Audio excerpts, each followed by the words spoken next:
for the love of exercise. Powered by Recovery Systems and your host, Coach Mike on the mic. Welcome to For the Love of Exercise, episode I've lost count. But anyway, we're welcoming back Viv onto our podcast, and also Jenny. And the reason why, Jenny Lamb, Viv Chi. So we had Viv on a couple of months back, and the reason for inviting them both back is that it's kind of double trouble. And it illustrates a point, actually, whereas when we're coaching people, we like them to stick to their own plan, but it's always good to have a plus, a minus, and an equals in your coaching regime. So that means someone who's a bit better at something, someone who's not so good that you can bring along, and someone who's an equal, who's a real measuring stick for your progress. So I'm going to throw the first question. There's going to be a whole lot of questions. First question to Viv. Okay. What is something that Jenny's a lot better? It's so easy. Anything involving mobility or flexibility. Okay. So I saw a hilarious post on one of your Instagrams with a pole above the head doing the shoulder mobility and then coming forward into a full fold. And Jenny, you did that very easily and it was tough for you, right? Yeah. So I've got some good news for you.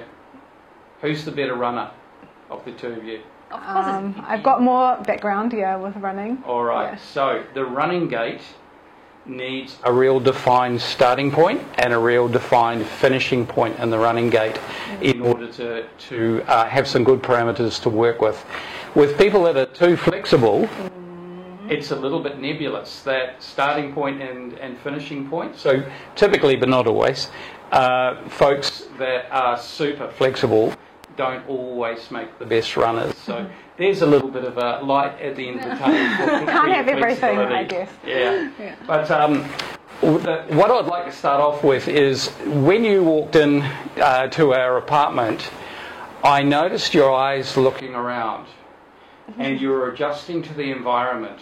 And so this is an observation from me about how does a pole dancer view the world and a Spartan racer. So I immediately saw that you were looking for things to scurry under, for things to climb over, and for a few things to swing on. So I was hoping, I left my fan on out there, the ceiling fan, and I thought it could have been a risk to have you swing on that. But I'm glad to say you didn't, but I'm sure there was a temptation. Is that how a Spartan racer and a pole dancer views the world? Well, before we came here, we were actually walking past this playground. It's great. The one outside. Yeah. The one outside. So we wanted to kind of like do something on it, but 5 chin-ups. not chin-up, just kind of like Swing around, monkey around. Yeah. All right. For those that don't know these two, they have a really good Instagram post called Viv Gen Fit. Yeah. Did I get that right? Yeah. And I think there's some really cool things on there, and I like the play aspect of what you seem to be doing. I don't know if it's as random as that, but not quite as random because it is structured, but there's a whole lot of play in it. Yeah. Which is kind of really cool, I think. Yeah. All right, I've got some fast fire questions. First series is for Jenny, but by all means, Viv, you chime in here. How long have you been pole dancing? And I know that you're doing Spartan a little more now, but how long have you been? 5 years. 5 years. Yes. All right, what's your favourite song to pole dance to? Favorite song?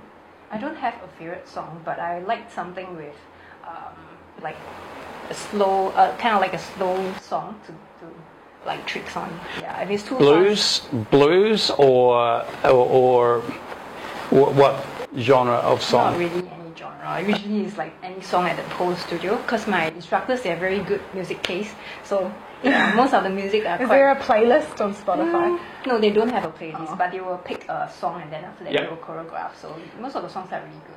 Okay, now I've seen pole dancing, but I've never tried it. I think you should try. I think it would definitely be a very difficult thing to do. So I'm working on my one chin up at the moment. That's my goal between now and the end of the year, unassisted. Yeah. So we're getting there. We're using weight. But I'd like to know, what's your favourite move on the pole? Do you have one? Favorite move. I haven't actually, after I've been racing a little bit more this year, I haven't been, like spending much time on pole, but I think there will be some movement that I really like to get. It's like the deadlift from pole. So basically you just kind of like shift your body upside down. Yeah. Yeah, like a lot of core yes. strength. Yeah, That's actually what I really wanted to do since day one of pole, because I saw it, I'm like, oh, this is so cool. And it took me like, my very first deadlift was like 4 years before I could do it. Yeah. But now, I kind of like lack practice, so I probably need to practice again before I can do it. Now, I noticed that you can go around the pole left or right. Yep. Do you have a favourite way? Okay, because I have a favorite side, so I normally like to spin anti-clockwise. Right. Yeah. Just favouring your stronger muscles, perhaps? That's because how I learn my invert, because we kind of like learn your invert, so you have a side to choose. Yeah. So for my instructor, she allows us to choose which side we want to do. Okay. But ideally, you should be able to invert comfortably both Both sides. Yeah, There's yeah. always the strong Correct. side. Yeah, absolutely. That's your favour. But you should be balanced in everything you do. Yeah. Inversion's very good for the brain too. Yeah. Yeah. Absolutely. Do you get dizzy? Getting better. Yeah. I used to get very dizzy when I spin like 2 rounds. I'll be like, but now I'm definitely getting better. Yeah. Okay. Cool. So, needless to say, for something like pole dancing, that the underlying strength aspect is kind of masked in the in the poetic movement, and it's kind of like ballet to a certain degree. A lot of pole dancers, they have ballet background. Yeah. They do very well in pole. Yeah. The gracefulness and the strength. Yeah, so Yeah. it is. But me, I don't have any dance background, so it took me a very long time to actually look like I'm actually pole dancing. Yeah. So it's very good, as in like it's like anybody with background, no background, you can just do and enjoy it. I think most important is you just learn to enjoy it. Yeah. And just Well, that's a great philosophy, and I think too many people get a bit type A about sport and go a little bit extreme. I know from experience, I've done it for years personally, but I've learned to enjoy a lot more now. Viv, have you ever tried pole dancing? I tried it twice, I think. Yeah. It's actually really fun. Yeah. It's just that, with my other training schedule, it's just hard to commit to It anything is. else. I would like to Absolutely. Yeah, pick it yeah. up a bit more. Yeah. Now, I noticed that there is a daily ritual that you go through of stretching. Yeah. More or less. I started only about 3 months ago. Yeah. Yeah, because like I used to stretch a little bit more when I was just doing pole Yeah. and yoga. Now, you often have company when you're stretching too, don't you? Yeah, my little dog. Okay, so tell me about your 2 boyfriends. My 2 boyfriends. Okay, so I have one boyfriend named Boca. Okay, and then the other one is Eeyore, as in the donkey from Winnie the Pooh. Yep. Yeah, so they're my rescue dogs. And Yeah. then I have them for about 6 years. What breeds are they? Boca is a Silky Terrier. Yep. And then Eeyore is a Jack Russell. Yeah. Yeah. So both those dogs are good ratters, by the way. Yeah. Yeah, they're good at chasing things. A little bit old to chase things, except for the Jack Russell. It's like some things just doesn't change. Fair enough. Well, that shows you've got a real soft heart. Now, I've got another question. Could you ever see pole dancing outfit cross over into Spartan? Probably minus the heels, though. Oh, the outfit. The outfits. As in like climbing up a pole, spinning, doing stuff. No, What the you wear. costume. But what Could you this be a new trend? What kind of... but what you wear is similar. Apart from, Yeah. short shorts. Okay, for pole dancing, the reason why like they have to wear like not a lot of like they don't cover a lot of skin is because you need the skin contact on the pole. for grip. Yeah. Yeah. So, but the thing I is, for imagine. Spartans, some of the obstacles you actually need some protection. Absolutely. So it's like and the burpees is like you kind of like want Yeah. to protect yourself from it. So maybe it's not going to work if Not you the want. most. Yeah. Yeah, absolutely. All right. So some fast fire for both of you. These are Spartan related questions, and this is stuff that goes through your mind in the Spartan race. The first thing. What's at the bottom? when you're jumping off something? Does that thought ever occur to you? Not really. How far down? How far down? We don't really. I mean, you can usually see the ground whenever there's a jumping obstacle. Yeah. It's more like, I guess, the dunk wall. You don't know, like, if you're gonna be able to touch the ground, but generally you can. Yeah. Will I make it out alive? Has that thought ever occurred to you? There's a few times when I'm going over is it the bender? Yeah, where like I'm worried that I'm actually gonna like slip off because like you're very slippery and then it's just like a bar. Yeah, I'm like sometimes see the life flash. There's an odd thing that I've learned to appreciate with Spartan, not personally, but just the different aspects of training. And I'd never heard, being an endurance coach for cycling and triathlon, I've never heard of training for grip strength. And it makes perfect sense because you're hanging on to things using your body weight. Yeah.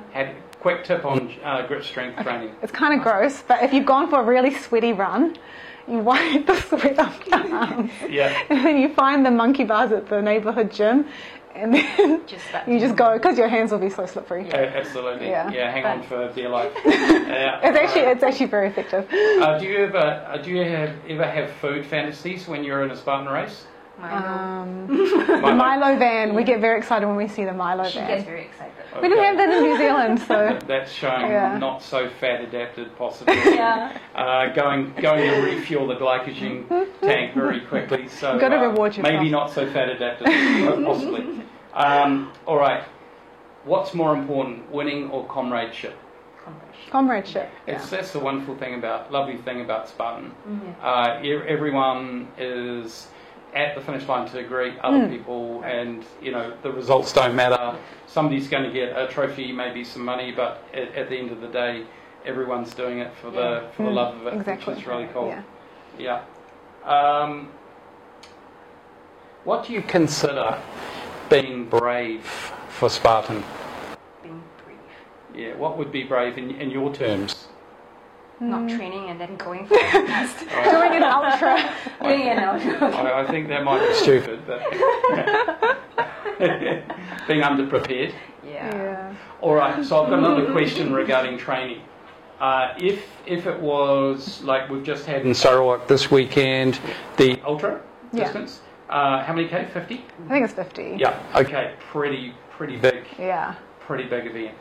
Would you train based on kilometres or minutes for that race, and why? So at the moment, based on the type of training we're doing, which is heart rate based training, it does call for time based. Right. So we will maybe if it's a set 2-hour run, we will just run for as long as we can. I mean, as far as we can for 2 hours. So distance doesn't really matter. In my view, that's completely correct thinking, because your body doesn't know what a kilometre is. No. It does know what time and effort equals, and that's how to that's except for swimming in the pool, where it's 50 metres. Where you can do certain structures within that. The distance that you're swimming, really, most of the training should be done based on time. Yeah. So, and that way you're not tempted to turn it into a race. Exactly. And you're focusing with your heart rate training. You're focusing on the correct optimal zones, right, in order to improve your fat burning and not crave Milo so much. Still crave Milo. It's a childhood drink. So. Fair enough. Okay, all right. Now, eat to train or train to eat? I think both. She definitely loves I love my a lot food. more than me. And she's... But she's both. You prepare your own food though? I try to, but I'm still trying. I'm not as good a cook as compared to Vivian. Do you accept additional orders if when you're preparing? Can you make a few extra portions? I think she can. For me, it'll be a bit. We have like our set meal sort of prep recipes, and you just get used to it. And I'm learning cooking from Vivian. So oh, that's good. Yeah, she cooked once, and then we're like, okay, I want. I guess I am sort of training to eat. Eating to train. And train to. I think it's both. I feel like it goes hand in hand. Sometimes she does eat to train, and then sometimes she train to eat, because when she feast on food, she say We've earned it. We've earned it. Correct. Yeah. So. fasting or training in a fasted state. What are your thoughts? I think it depends on what sort of training, what you're training for. There's a lot of the talk around fat burning and how that's good for, especially endurance type sort of events. If you can get your body to be used to burning fat, which you've got a lot more stores of compared to glycogen or like carbohydrates. 40,000 calories versus 2,000. Yeah. So 40,000 calories would last days if you're in that zone. Compared to if you're doing something more high intensity and strength based, I'd say it's important to have fuel relatively, not too far. You don't want to be too fasted for that. Yeah. So I do have a fasted long run once a week, and I do think that definitely helps with training your body to be able to burn fat. Yes. Yeah, but I don't think for my strength based sessions, I don't want to be fasted. Yeah. I want to have eaten a meal probably like 1 or 2 hours before. Yeah. Cool. Okay, races for next year. We're nearly done with the year, right? Is there one more race? Yeah, one more. We've got one in Iskander next month. Oh, okay. And that's nice and handy too, isn't it? Yeah, close by. Oh, but the crossing over the border is a nightmare. Bumboat maybe. across on the bumboat maybe we could avoid that ferry, the causeway. You can swim there. You can swim there. Yeah. How long's that one? We both entered the Beast, which is 21K, right? Yeah. Alrighty. And you feel like your training's going well for that? Yeah. Yeah. We just came from a run and then strength session this morning. Looked muddy. Looked a bit muddy in places. In McRitchie. Oh yeah. Today was a bit. I'd call a McRitchie run worth two ECP runs, just because of the soft tissue benefits, and you're learning to lift your knees, your running gait's going to improve, you're putting yourself under more load, and whenever in the past we were training athletes for endurance events like Half Ironman, we would always notice they would improve remarkably if they could get 2 McRitchie runs in each week. One was kind of like maintenance, but two was optimal for really moving the needle. And we typically liked to have them run it slower, not faster. And so, for example, just we'd call an hour and 10 for the 10.5 to an hour and 15. We'd give them an A mark. If they ran an hour and 5, they'd get a C. Too fast. And an hour and 20, they'd get a B.